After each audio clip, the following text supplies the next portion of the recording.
So welcome back to the final round. It's round 6 of the Champions Cup. It's a preview with me, Jim Hamilton, and the man wearing a ridiculous jumper. What's wrong with my blue jumper? Andy Goode. It's Andy Goode. Yeah. It is. I think he's covering up the... It's like one of them things that you wear to keep everything tight in. I'm just looking at your jacket and you've got your dad's blazer on. I think you look pretty sharp. How you doing? Where are your shoulders gone? How you anyway, doing? Let's talk rugby, shall we? Goody's wearing a jumper. Mate, it's all to play for. Leinster, the only team now that know what's happening in the next round. No one else does. It's all to play for, Goody, as I say. It certainly is. It's wide open, isn't it, for a lot of teams? And ultimately, both of us got our accas wrong last week, didn't we? Saracens let us down with the draw. Did not Clermont lost to Northampton. Lost? They got smashed. They did get smashed. I did not see that coming. But you need to be a mathematician to work out the permutations going to go through. You're a stats man. You're a smart man. I'm not. Who's going to make the top? Who's going to make the 8? Well, our clubs. You're a Saracens man. I'm a Wasps man. They're both struggling.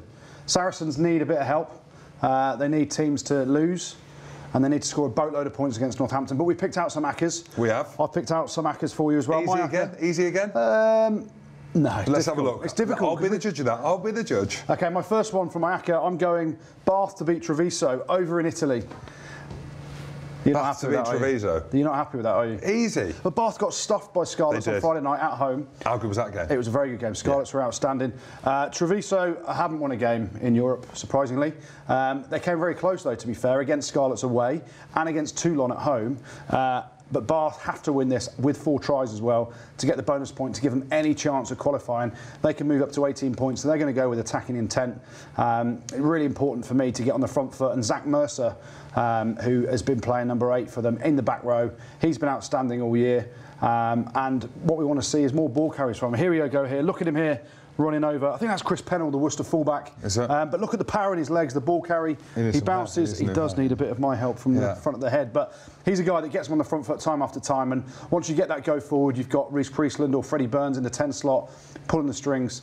Really important. But they need to go out there and attack from minute 1 to guarantee themselves the attacking bonus point, get those 4 tries. So that's why I'm backing Bath to win. Mate, good player. Mate, what about Matt Banahan's try?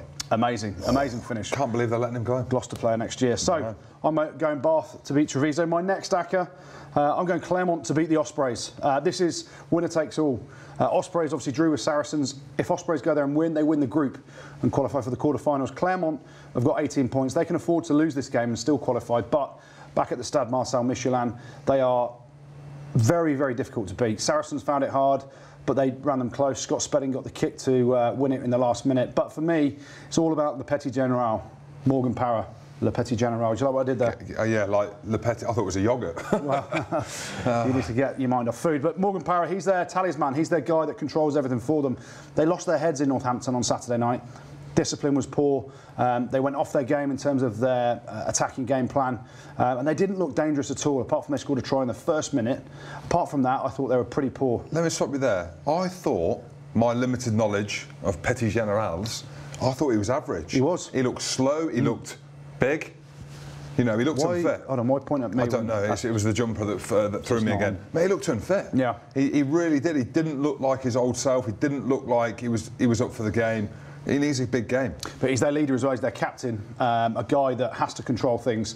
And it's going to be tough because Ospreys have improved their levels in Europe this year. They went close at Saracens, didn't they, earlier in the group? They've obviously drawn with Saracens back at the Liberty Stadium at the weekend. So massive game, winner takes all. And when big games come around, you need big players like him to take control. So I'm going Clermont to beat Ospreys. Tight game? I think it will be tight, yeah, and it'll come down to Morgan Parra's goal kicking as well, potentially. My third one, this is a gimme.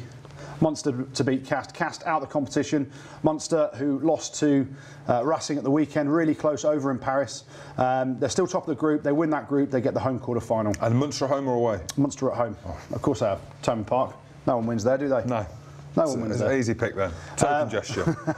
So Munster to beat Cast, and it's all about momentum for them. It's all about winning that gain line as well. And CJ Stander, this player coming up now, he is monstrous in terms of his ball carrying. Gets them on the front foot time after time, and that's how Munster play. They get the crowd behind them, that momentum generates, get sort of phase after phase, and he's imperative to that. Cast will turn up, and typically French won't really fancy it away from home. I'm sure they'll send a second team over. They had a very good victory over Leicester Tigers on Sunday evening, but they're out of the competition. They can't qualify. Munster to win, and win very comfortably. It'll be interesting if Alex Toulon plays. Number 8 for Cass, fantastic player up against him. Ex-teammate of yours at Montpellier, wasn't he? Ex-teammate, yeah, cracking player. Yeah, there we go. So that's Munster to beat Cass. And my last one, La Rochelle to beat Harlequins. La Rochelle unbeaten at home in about 14 years, I think it is. Is it? Or something like that. No, it's about 2 years. It's 14 too. But they are an outstanding team at home. Some world-class players in there. One guy that stands out for me, I keep picking up forwards. We've gone for Victor Vito. And rightly so. What a player. Ball carry number 8. You see him here against Ulster. Stade Marcel de Flandre is their home ground. Do you like that? A bit more French for you there, Jim? Yeah, I like that, but I like he's got a leg like me. He's got little chicken calves. Yeah, he has, yeah. So Victor Vito, World Cup winner for the All Blacks. Big games like this, the way they play, the pace of the game that they play out, their offloading ability as well, always moving the point of contact. Victor Vito's key to that. And I love forwards. I love big ball carrying back rowers. Mate, you do. Or second rowers. And that's why well, no, I don't like you, do I? Well, you do. Well, because you didn't ball carry. But Harlequins out of the competition, but they had a good win over Wasps at the weekend. Not a good win, they had a great win. Well, they absolutely smashed them. They smashed Wasps. Well, not really. Haskell got sent off and then they got a lucky try with a minute to go. But La Rochelle over there, they win that game, they win the group, they get a home quarter-final. I'm back in La Rochelle to win. Nice. Give us a quick recap. A quick recap of my Accas. Bath to beat Treviso over in Italy, of course. Yeah. Clermont to beat Ospreys at home. Yeah. Of course. Munster to beat Cast. Who are out. Exactly. And La Rochelle to beat Harlequins. Who are out. So there you go. Follow my Acca. 4 Accas, 4 games, easy wins. Easy wins, there you go. Well, I've not gone the easy route again. That's why I'm 9-3 down, 9-3 done in Scottish. But my Acca's first game, I've gone for Saracens to beat Northampton. Oh, Northampton are out of the competition. Northampton are out, but Saracens, wowzers, woozers. Been backing them all year. I'm 9-3 down. This is it. This is it. Michael Jackson once said that. This is it. And this is it. Well, Saracens could be out of the competition. Even if they get 5 points. Even if they get 5 points and they score a load of tries, they could still be out. Trying to work out the permutations of it is nigh impossible. Near impossible. But if you had a good maths teacher, though, you would be able to work that out. Goody's mum was my maths teacher at school. She was. That's not a joke. That's very genuine. Maths teacher. 1 out of 1 is 6. Saracens, obviously, Billy Vunipola, we spoke about him last week. He was key to their revival. Went off with a broken arm at the weekend, unfortunate for him. Michael Rowe's gone off injured. Mate, where are we going? I think you need to bring the boots out, do you? Potentially. Potentially. Bring back Jim. But a man who's got rocket boots is I've gone for Jackson Ray. Yeah. Okay. He pulled out in the warm-up. He had a tight hamstring. Okay. None of the flash and dash. Fantastic players. One of these players, similar to Don Armand at Exeter. Everyone's like, why is he not in the England squad? It's time for him to stand up now. Lost Billy. Lost Rhodesy. Michael Rhodes, that is. Rhodesy. Like that. And he's a fantastic player, and the back row are thin now. If you lose 2 of them players of them quality, I don't know if Michael Rhodes is going to be fit. We don't know what injury that he's had. He's going to need to turn up, and he's going to be up against it, because Northampton, to be fair to them, mate, they look good.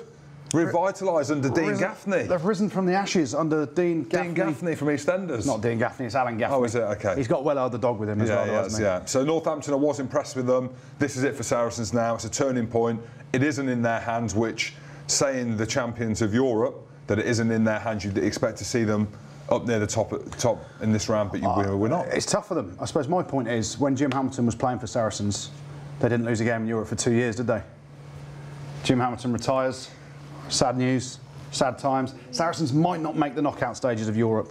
That is unheard of over the last 2 years. Double champions, back-to-back champions. All right. They're going to win this game. Let's move on to the next game. La Rochelle Quins. Difficult one, eh? They'll copy me again. A difficult one. And I'll be honest, right? I haven't seen too much of La Rochelle. So this week, did a bit of prep.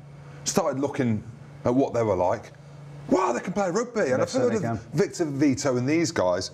I YouTubed this guy that everyone's talking about. Leveni Bottia. Well, Levani Bottia, but there we go. Call him what you want. He's wearing a number 7 there. I didn't realise he was a 12. He plays 12 for Fiji. He plays 12 for Fiji. He's played a few games at 12 for them. Yep. If you YouTube this guy's highlights, you talk about my highlights, they're going to be hard to beat. Mate, the best highlight reel I've seen on YouTube. Levani Bottia. Bottia. Okay. Not Bottia. Bottia. Levani Bottia. Yeah. Okay, whatever his name is, he's one of the best rugby players I've ever seen. The power that he generates in the carry. Brings back memories. It does. So I've gone for him. La Rochelle, been very, very impressed with them. Can they go all the way? At the minute, La Rochelle and Leinster are the two teams that I've been very, very impressed with. Quins, they're out. They're in it for pride, but I like Quins again. They beat Wasps at the weekend. Oh, you like Quins now? Yeah, I do. Yeah, so they do you beat prefer Wasps. Wasps or Quins? I would say I prefer Wasps. Thank you. I do. They're Coventry, my hometown. Next one. Scarlets to beat Toulon. It's a tough one to call, mate, isn't it? Yeah, that's what I do. I call the tough ones, don't I? That's why the odds are a lot better with you, normally. Scarlets, for me, put in one of the performances, well, the performance of the season, maybe one of the performances we've seen in recent years in the European Cup. If anyone watched them against Bath at the weekend... Outstanding, weren't they? Mate, they were amazing. You know, their offloading game, they were talking about it before the game, and normally when people talk about things before the game, they very rarely happen in the game. They spoke about Stephen Jones, this attack play that they want everyone to play with the ball in hand. Mate, some unbelievable tries. Hadley Parks was brilliant at inside centre as well. Yeah. Gareth Rees. He played really well. Got called up to Lions late. Greg Laidlaw went in front of him, so he got called up. There we go. Anyway, the speed that they played at, the offloading game was outstanding. For me, I desperately hope Lee Halfpenny's fit.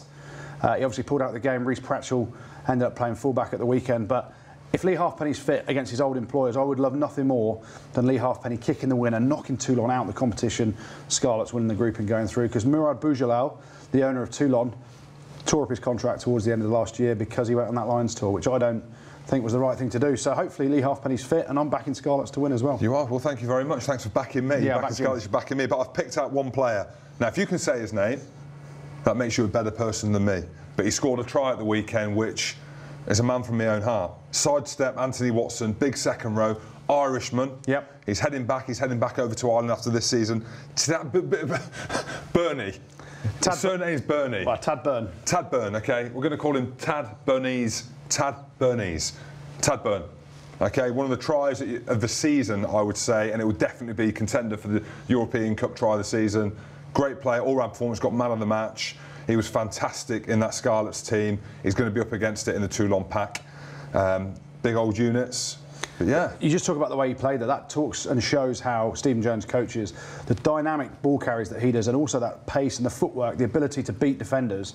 I've never seen a second row do that in my life, and I've watched you for years. He made breaks, he scored a wonderful try. Step Marcus, Anthony Watson, sorry. They've got an all-court game, Scarlets, and I hope it's dry in Wales and they can beat the Toulon team. Well, we'll see. Stephen Jones for Wales coach, potentially. You heard it here first. The next one that I've gone for is Clermont. Another easy one. When was the last time Clermont lost at home in Europe? They got smashed at the weekend. But for me, been really, really impressed with Ospreys, to be fair. Thought Saracens were going to comfortably beat them. They rock up in the big games. We've seen that in the Pro 14. They've been poor. Yep. And that's an understatement. But I think for me, Clermont, it was probably a good thing for them that they got well beaten at the weekend by Northampton. And I've gone for not an easy. It's going to be tight. This group, I've not seen a group like this in a long, long time with all the different permutations. But yeah, I've gone for Clermont to beat Ospreys, and I've picked out. Well, I wanted to pick out Luke McAllister. Yep. Right. Okay. He's only been at the club. We couldn't find a picture of him. Of course we couldn't. He's hardly played. Nick Abendon on. Is that how you say it? Nick Abendon on? Nick Abendon on. Oh, no, I'm mates with him. Nick. Fantastic player. He's coming to a little bit of form. Great footwork, and we think we'll see him on the wing, aren't we? Yeah, he played on the wing on Saturday against Northampton. Tui Arva played fullback. Luke McAllister started at 10. I think Luke McAllister will get dropped this week. He was poor. What's wrong with Luke McAllister? Let's chat about it. He's settling into a new club. I don't think 10's his best position. I think his best position is 12. Yeah. He likes to attack from everywhere, which ultimately sometimes when your pack's going backwards, you can't just chuck it around in your own 22. You just got to put leather on the ball and boot it. So I think they'll go back to the half-back pairing they beat Saracens with twice. Tui Arva will move from full-back up to fly half. That's how they finished the game. Spedding back at 15. Spedding back at 15. Yeah, Abendon on the bench on the wing as well. Yeah, Abendon, big fan of him. It's going to be a fantastic game. Let's just recap what I've gone for. Saracens. The mighty Saracens. Saracens. They're not so mighty at the minute. To beat Northampton. The quality team, La Rochelle, to beat Quins comfortably. Scarlets, tough game against Toulon, but to win. And Clermont in a tight game against the Ospreys. That's it. That's our rackers for the weekend. Who are you going to back? Are you going to back me? No chance. Because you'll get better odds? Or are you going to back Goode because he's gone for the easy Hackers. You say easy, I'm 9-3 up. There's only one person to follow. And if you're going to follow anyone, follow us, because we're with BetSafe, okay? And they're the partner, principal partner of Saracens, who are going to be mighty after this weekend.